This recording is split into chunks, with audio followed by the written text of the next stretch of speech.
sest inimese psühholoogilisest eripärast, aga ma ütleks niimoodi, et ega mäletate ju, kui oli see Tallinna värava avamise tseremoonia, vaat see peegeldab kõige paremini suhteid linna ja riigi vahel. Oli meil peaminister Kallas, peaminister ja linnapea avasid koos värava, oli meil peaminister Parts, samamoodi peaminister ja linnapea avasid koos värava, siis tuli peaminister Ansip, ei avanda Paltsiga koos seda väravad, ei avanda seda koos Savisaarega. Minu meelest on see nagu lapselik käitumine natuke, ma isegi ei arva, et see on niivõrd isiklik, ma arvan, et see on midagi muud, aga ma ei tahaks sellele kuidagi mingid hinnangut anda, nii et üldiselt meie suhted riigiga on väga head. Selge, meil on taas, võtame viimased 2 küsimust, sest saateaeg hakkab läbi saama. Ja palun, olge hea. Halloo. Ja palun. Tervist. Tahaks küsida sellist asja. Olen vanalinna elanik. Mul vanalinna luba 100 krooni aasta, nüüd peame maksma 600 krooni aastas firmale ühisteenused. Millega nagu see seoses on, et Sõõrumaa firma võtab nagu vanalinna parkimislubade eest nagu raha. Et miks nagu vanalinna tänavad siis kuuluvad nagu talle või? Nii, aitäh. Kellele kuuluvad vanalinna tänavad?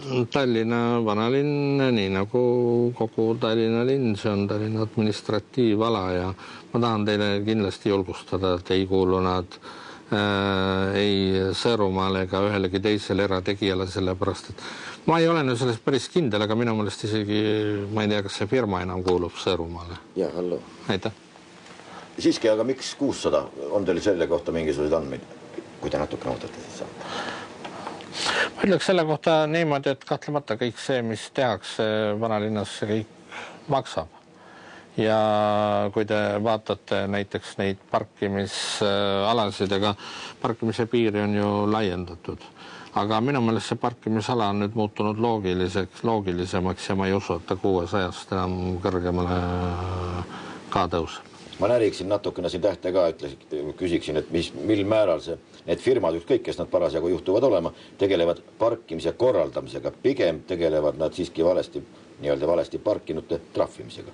Ja, aga ma tahaksin öelda, et see on kindlasti ka üks osa ja küllalt tähtis osa parkimise korraldamisest. Ma arvan, et seda trahvimist võiks isegi rohkem olla, kui teda praegu on. Nii et siis võrdusmärk, korraldamine, trahvimine. Ja. Ei, kindlasti mitte, aga trahvimine on kindlasti üks osa korraldamisest. Nii, ja viimane küsimus, olge hea, palun. Tervist. Tere. Tervist. Ma olen üks küsimus, mis puudutab toetusi. Et praegu üksik ema riigi poolt toetus 150 krooni. Kas on midagi mõeldud ka selle suhtes? Aidata rohkem üksik emasi. Suur tänu teile. Aitäh. Ja see oli meile viimane küsimus, kuidas üksik emadega? Väga toetan teid. Me tahame need küsimused tõsta sel aastal üles ja ma usun, et aasta pärast peaks teie jaoks olukord olema parem, seda enam, et üksik emade küsimus, see on Eestis väga paljude emade küsimus ja ühiskond ja ka linn ja riik peavad sellega arvestama. No nii. Loodetavasti oleme kuu aja pärast taas uuesti eetris. On teil midagi konkreetset selle kuu aja jooksul kavas ka, mida võib-olla keegi nii silmaga näha kui ka käega katsuda saab? No ma arvan, et seda on väga palju. Alates sellest, et järgmisel nädalal tuleb Tallinna linnavalitsuse ette raamatukogu buss ja hakkabki veebruaris ringi sõitma ja hakkabki just neid piirkondi külastama, kus siis ei ole lähedal raamatukogusid, inimeste kultuuri janu peaks sellega saama rohkem rahuldatud.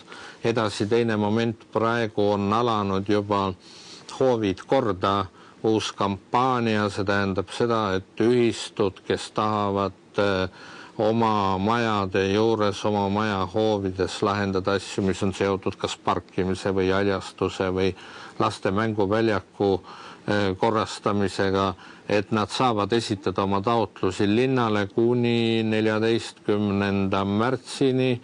Linn maksab neile siis sellisteks töödeks kuni 250 000 krooni pluss nende omapoolne omapoolne osa, mis nad ise peavad sinna raha juurde panema ja see kampaania hoovid korda, see on ikkagi veebruaris ja märtsi algul üks kõige olulisemaid kampaaniaid Tallinna linnas ja on andnud ka päris häid tulemusi. Möödunud aastal osales selles 120 erinevat ühistut. Kolmas asi, millest ma tahaksin rääkida veel, on see, et hakkab tööle uus munitsipaalpolitsei patrull Tallinnas ja lisaks sellele, et patrullid on lisaks sellele nüüd on munitsipaalpolitseil õigus aidata kaasa ka näiteks liiklusummikute puhul siis liikluse reguleerimisele ja seda me hakkame ka proovima juba veebruarikuus, nii et päris palju uusi asju tuleb. Enne lõppu veel, mis te arvate, kas tuleb kunagi kampaaniate lõpetamise kohta selles mõttes, et kõik on nii korras ja mingeid kampaania korras selliseid ettevõtmisi enam vaja ei olegi? Ei tea, ma arvan, et kampaaniaid on vaja küll, kui need inimestele reaalselt kasu annavad.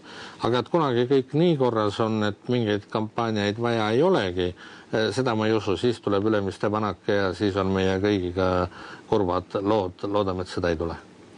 Selge. Suur tänu teile tulema stuudiosse ja lugupeetud televaatajad, käige ringi, kuu aja pärast on teil võimalus esitada küsimusi.